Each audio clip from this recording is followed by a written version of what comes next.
तो आज हम इस वीडियो के फोर्थ पार्ट में आ चुके हैं, जो कि 11th क्लास के फर्स्ट चैप्टर संविधान क्यों और कैसे, इसके बारे में हम पढ़ रहे थे। तो 3 पार्ट हम कंप्लीट कर चुके हैं और जैसा कि मैंने बताया था थर्ड पार्ट में कि आज यानी कि फोर्थ पार्ट में हम ये पढ़ने जाएंगे कि भारतीय संविधान की मुख्य विशेषता क्या है। तो इस क्लास में आज हम वही पढ़ने वाले हैं। तो चलो देखते हैं क्या होता है इसमें। ओके,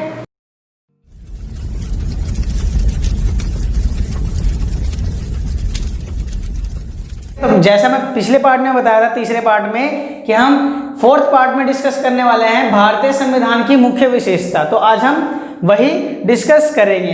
तो जैसा कि आप देख पा रहे हो कि क्वेश्चंस के सारे आंसर मैंने लिख दिए हैं। आंसर यानी कि इसके हेडिंग पॉइंट्स लिख दिए हैं। अभी इनको मैं समझाऊंगा भी, ऐसा नहीं है कि मतलब बाकी के जैसे कि मैं पॉइंट्स लिख दिया मैंने कि हाँ भाई इसको हो गया, अब चलो ठीक है कोई बात नहीं, आप नोट कर लो बस हो गया, ऐसा नहीं है। मैं इसको समझाऊंगा भी कि ऐसा क्यों हुआ है, ये पॉइंट्स आए कहाँ से हैं, ठीक है। और देखो 6 पॉइंट की जगह मैंने 8 पॉइंट आपके आगे रखा हुआ है, ताकि अगर 2 पॉइंट यदि आप भूल जाते हो तो बाकी 2 पॉइंट आप लिख सके हो, ठीक है। तो देखो इसका डिस्कस करते हैं कि क्या है। तो पहले क्वेश्चन क्या है कि भारतीय संविधान की मुख्य विशेषता बताओ। विशेषता बताओ। तो पहली विशेषता क्या है कि जो भारतीय संविधान है वो निर्मित, लिखित और सर्वाधिक बड़ा संविधान है। निर्मित है, लिखित है और सर्वाधिक बड़ा संविधान है भाई साहब, यानी कि पूरे के पूरे विश्व का सबसे बड़ा संविधान है। कौन सा संविधान? हमारा भारतीय संविधान, ठीक है। तो ये निर्मित लिखित का क्या अर्थ है? निर्मित लिखित याद करो, फर्स्ट पार्ट है नहीं, संविधान सभा।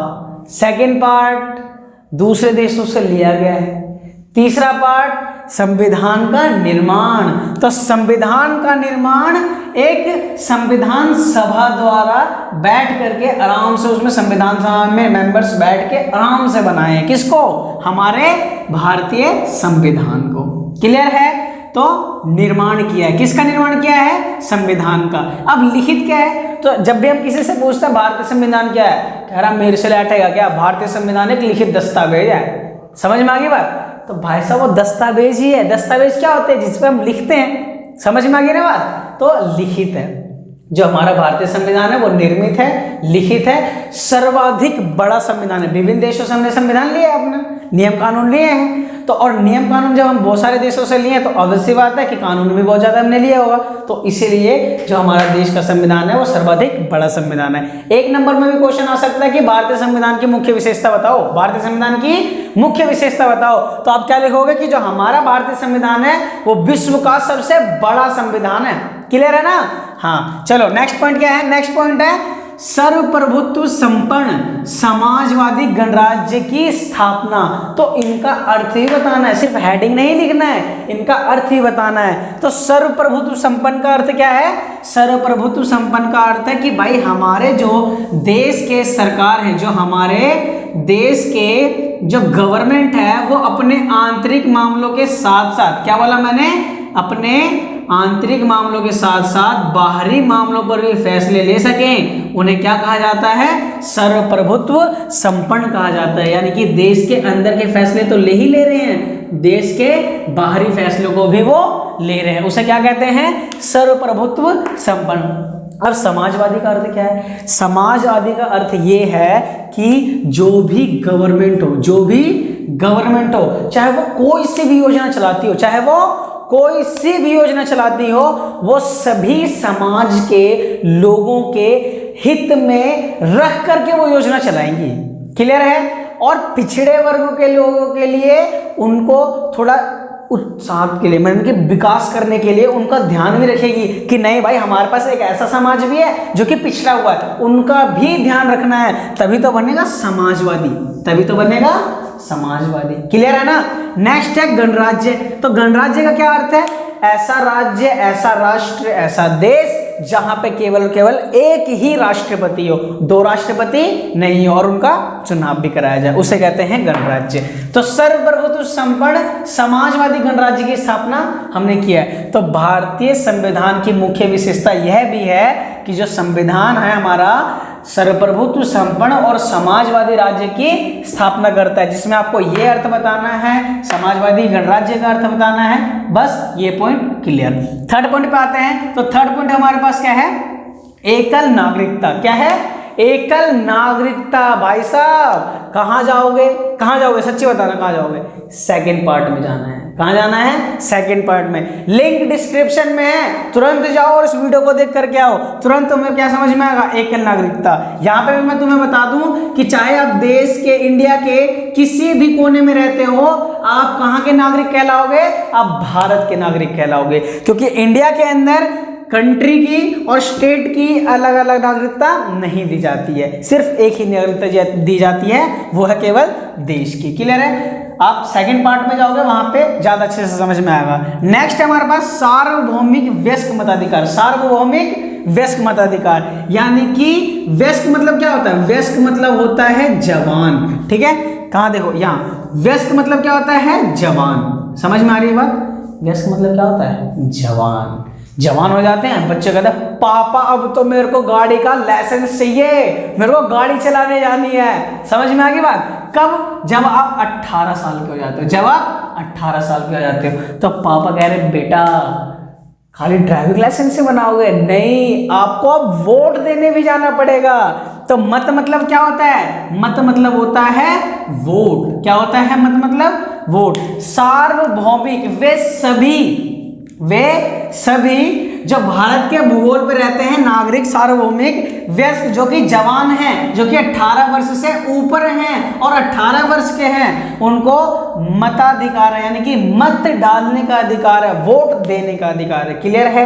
आगे बढ़ते हैं अगले पॉइंट पे। अब आता है कठोर व लचीले संविधान का मिश्रण। क्या है?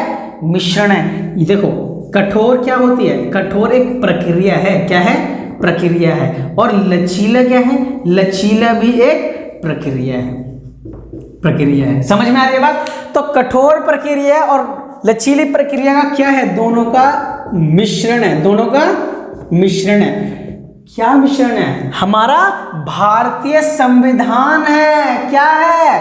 कठोर व लचीले प्रक्रिया का मिश्रण है। यानी कि अब इसका मतलब क्या होता है? देखो यहाँ पे बोला कठोर व लचीला संविधान। पहले इतना देखें तो कठोर संविधान कैसा होता है? लचीला संविधान का क्या पत्थर पर लिख देते हैं? है नहीं? या फिर किसी जैली पे लिख दिया, भाई वो लचीला संविधान हो गया। किसी बड़े से पत्थर पे लिख दिए, ये तो भाई कठोर संविधान है।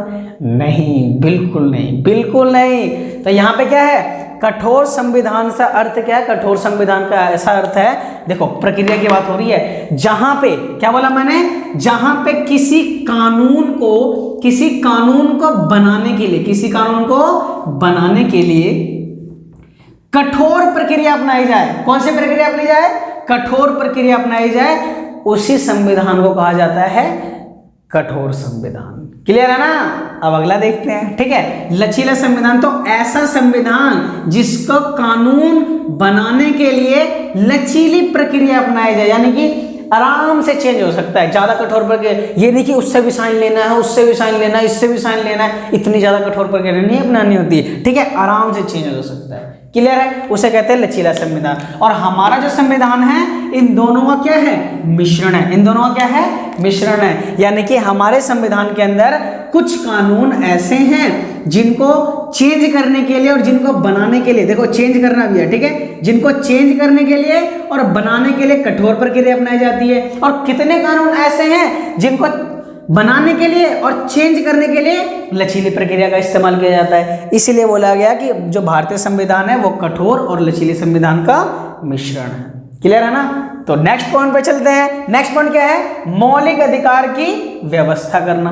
तो मौलिक अधिकार की व्यवस्था मैं पहले ही बता चुका हूं कि मौलिक अधिकार जो है वो हमारे भारतीय संविधान के भाग 3 में आर्टिकल 12 से लेकर के आर्टिकल 35 तक है, जो कि हम ये जब वीडियो खत्म हो जाएगी आज उसके बाद हम सेकंड चैप्टर के बारे में डिस्कस करेंगे। और सेकंड चैप्टर नाम ही उसका मौलिक अधिकार, तो उसमें डिस्कस करेंगे ना। देखो, तो मौलिक अधिकार की क्या करता है? व्यवस्था करता है। मौलिक अधिकार की व्यवस्था करता है। ठीक है, उसके बाद है एकल न्यायपालिका की व्यवस्था। तो एकल न्यायपालिका की व्यवस्था, अब ये एकल न्यायपालिका क्या है? एकल न्यायपालिका का देखो क्या होता है। तो हमारे पास 4 प्रकार के न्यायालय होते हैं। 4 प्रकार के न्यायालय होते हैं, ठीक है। देखो, एक तो होता है सब डिस्ट्रिक्ट कोर्ट, एक होता है डिस्ट्रिक्ट कोर्ट, एक होता है हाई कोर्ट और एक होता है सुप्रीम कोर्ट, ठीक है। देखो, सब डिस्ट्रिक्ट कोर्ट को कहते हैं अधीनस्थ न्यायालय। क्या कहते हैं?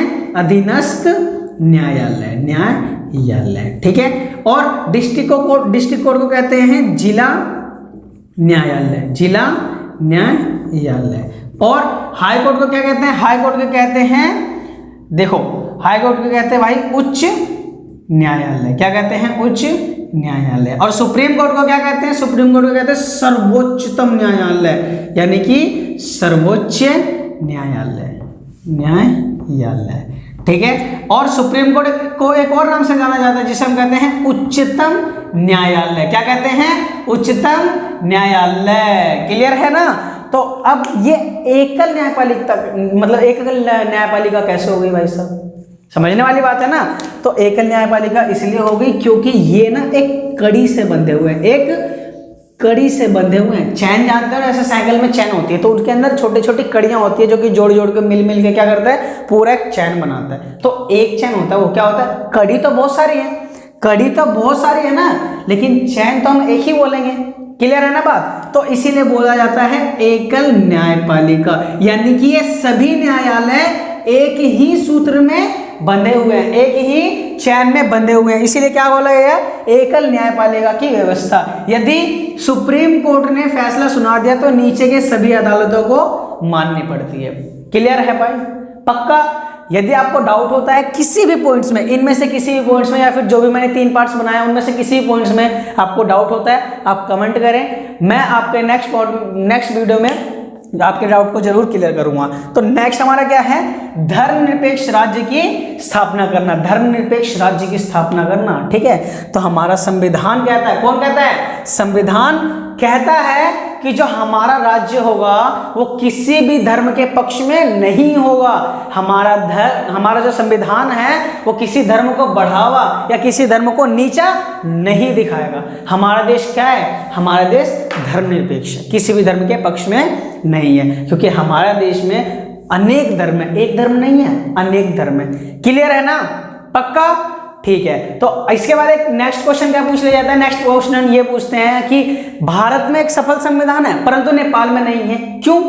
तो देखो, भारत में एक सच्चे आंदोलन के साथ एक बढ़िया से संविधान सभा में बैठ करके लोगों ने, मतलब मेंबर्स ने संविधान सभा के दूसरे देशों को संविधान को पढ़ा है और उनको पढ़ करके हमारे संविधान के अंदर नियम कानून लिखे हैं, तब जाकर के हमारा संविधान का निर्माण हुआ है। परंतु नेपाल में इस प्रकार की ऐसी कोई चीज नहीं हुई। वहां पे आंदोलन होते हैं, दब जाते हैं, आंदोलन होते हैं, हट जाते हैं, आंदोलन होते हैं, हट जाते हैं, ऐसे कम से कम 4 से 5 बार हुआ, ठीक है। इसीलिए वहां का संविधान बनने में काफी टाइम लगा और फाइनली वहां पे, कहां पे? नेपाल में 2011 में उनका संविधान बन करके तैयार हुआ और उसके बाद लोकतंत्र की बात चली। तो ये था हमारा फर्स्ट चैप्टर का 4th पार्ट और इसी के साथ फर्स्ट चैप्टर हमारा कंप्लीट होता है, फर्स्ट चैप्टर हमारा खत्म होता है।